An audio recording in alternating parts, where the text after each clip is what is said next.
তো হেই WhatsApp guys, কেমন আছো তোমরা? আশা করি তোমরা সকলেই ভালো আছো গাইজ। আমরা যদি ভিক্টোরিয়া এখন কিশোরগঞ্জ সিলেক্ট করে আমরা যদি এখন ডিভিশনের দিকে তাকাই তাহলে দেখতে পারবো আমি কিন্তু 29 নম্বরে আছি 1924 স্কোর নিয়ে। এখন আমরা চেষ্টা করব ঢাকা ডিভিশনে ওঠার চেষ্টা করব। এখন ঢাকা ডিভিশনে 1 নম্বরে না উঠতে পারলেও আমরা এখন চেষ্টা করব কিশোরগঞ্জ ডিভিশনে 1 নম্বরে ওঠা। আর তোমরা যদি ভিডিওটা ফুল দেখতে পারো তাহলে তোমরাও কিন্তু এক চান্সের ভেতরে ডিভিশনে উঠতে পারবে। তো ফুল ভিডিও দেখার অনুরোধ রইল। তো লেটস গো।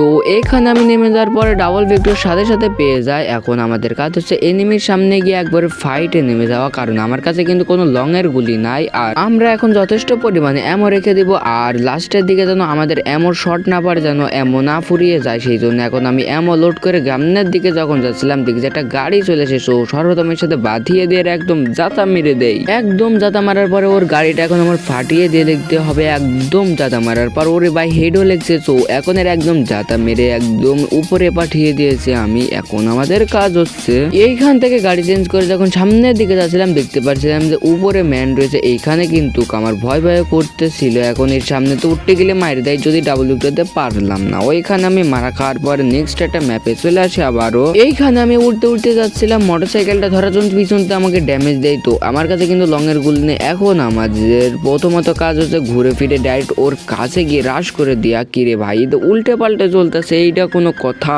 তবে সমস্যা নেই, আমি কিন্তু ডাইরেক্ট গিয়ে ওর উপরে অ্যাটাক মেরে দেবো। দেখতে পাচ্ছি ও কিন্তু উঠতে আসতেছে। এখন ডাইরেক্ট গিয়ে পরে অ্যাটাক করে দেবো ওর উপরে একদম ফুল ড্যামেজ। কিরে ভাই, আমার কাছে গ্লোয়াল কখন আসলে? একদম ফুল ড্যামেজ মেরে দিয়েছে আমাকে। এইখানে কিন্তু আমার হেলথের অবস্থা খুব ভাই আমি আবার রিভাইভ হয়ে এখানে চুপি এসে পড়েছে আমার ডাবল ভিক্টরটা নেওয়ার জন্য। তো অতি যেহেতু ঠিক গেছে, আমি এখন ডাবল ভিক্টর নেবো। শালা কিন্তু আমার এমন সব নিয়ে চলে গেছে, এইটা কোনো কথা? আমি আমার গাড়ি নিয়ে এখন চলে যাব।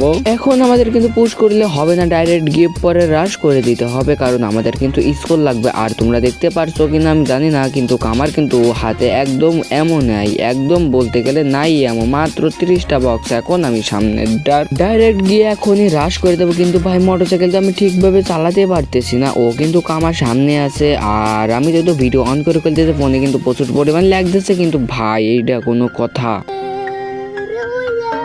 থাক ভাই, কি বলবো আর। আমরা এখন দুঃখ ভারাক্রান্ত মন নিয়ে আমরা এখন বরগটের একটা ম্যাচ স্টার্ট করে দিয়েছে। এইখান থেকে আমরা হালকা পাতলা লুট করে নিই। এখন আমরা যখন সামনের দিকে যাব সেই দিকে থেকে কোনো এনিমি থাকে কিনা এখানে আমরা লুটপাট করা শুরু করে দেই। আমি এখান থেকে ঠিক পাই যে সামনের দিকে কিন্তু এনিমি রয়েছে। তো এখান থেকে আমরা কিছু হালকা পাতলা বেচা কিনা করবো। বেচা কিনা করার পরে সামনের দিকে যখন আমরা যাচ্ছিলাম তখন এনিমির গন্ধ পাই বা হাঁটার আওয়াজ পাই। তো সামনের দিকে দেখতে পারি একটা এনিমি যাচ্ছে। তো এখন আমার গান এটা দিয়ে একটু গিয়ে এখন ডাইরেক্ট পরে রাশ করে দিতে হবে। এখন আমি বুঝতে পারতেছি না ও কোন সাইডে আছে। আমার হাতে যেহেতু ভিক্টর রয়েছে তো কোনো চিন্তাই নেই, কিন্তু মালটা আমার কাছে একদম ফুল ড্যামেজ দিয়ে পরে উপরে পাঠিয়ে দিলাম এইটাকে। ও তো সর্বপ্রথম আমরা একটাকে মারতে পারছি। এখন এর থেকে আমরা মোটামুটি লুট করে একটু মেডি করে নিব। তো এইখানে আমি যেটা করি ভুলবশত একবার মারা খেয়ে যায়। তো এখন আমাদের সর্বপ্রথম কাজ হচ্ছে ডাবল ভিক্টরটা হাতে নেওয়া, মানে ডাবল ভিক্টরটা আমার নিজের করে নেওয়া। ডাবল ভিক্টর এখানে কিন্তু আছে আর একটা। তো এইখানে আমি মোটামুটি লুট করে এবং ডাবল ভিক্টরটা হাতে নিয়ে এখন আমরা সামনের দিকে যাচ্ছিলাম। যাতে ভাবছিলাম যে না সামনে একটা এনিমি দেখা যাচ্ছে। তো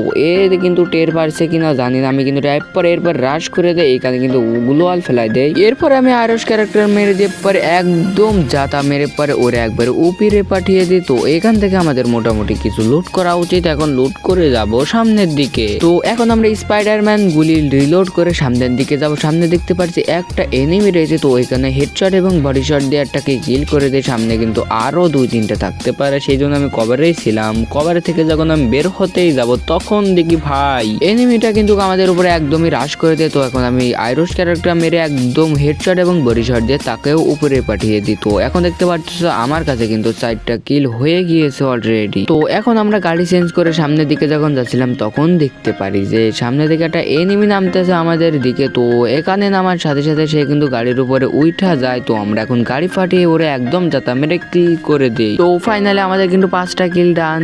এই 5টা কিল যদি আমরা ভিক্টর দিয়ে করতে পারি তাহলে কিন্তু আমাদের 100 স্কোর দিয়ে দিবে। আর তোমরা কিন্তু সকলেই জানো যে 5টা কিল করলে 100 স্কোর দেয়, আর 100 স্কোরের বেশি কিন্তু গেমে আর দিতেই চায় না, মানে দেই না ধরতে গেলে। এইখানে আমি একটা মোটরসাইকেল ম্যানকে দাবড়াই যাচ্ছিলাম যে ভাই ওকে কিভাবে ধরবো। তো অনেকক্ষণ ওর পিছু করার পর দেখি যে ওইখানে ও নেমে যায় পরে দাঁড়ায় থাকে। তো এইখানে আমি অস্কার ক্যারেক্টার মাইদের সাথে দেখি যে 25 ড্যামেজ যদি ওরা একবারে উপরে উঠিয়ে দিই তো ফাইনালি আমাদের কিন্তু 6টা কিল ডান। তো এখানে এগে মারার পরে হালকা কিছু আমাদের লুট করতে হবে, যেহেতু আমাদের অ্যামোর খুব শর্ট পড়ে লাস্টের দিকে। তো এখানে আমরা অ্যামো একদম ফুল করে নিয়ে আমরা এখন মোটরসাইকেল নিয়ে আবার রওনা হয়ে যাই কিল করার উদ্দেশ্যে। তো এইখানে আমরা সামনের দিকে যাওয়ার পর একটা মহিলা ক্যারেক্টারকে একদম ফুল ড্যামেজ মেরে দিই। এরপরে আমাদের প্রথমত কাজ আছে গ্লোয়ালটা ভাঙার, ভাঙতে পারলে তোকে কিল করে ফেলবো, কিন্তু ভাই একদম কিল করে ফেলি এইখানে যেটা হয় আর কি। তো লাস্টের দিকে থার্ড পার্টি একটা এনিমি আমাকে কিন্তু মারতে থাকে, মানে কি বলবো ভাই, লাস্ট পর্যন্ত আমি নিজেই ইলিমিটেড হয়ে যাই গ্রেনেড মাইরাই।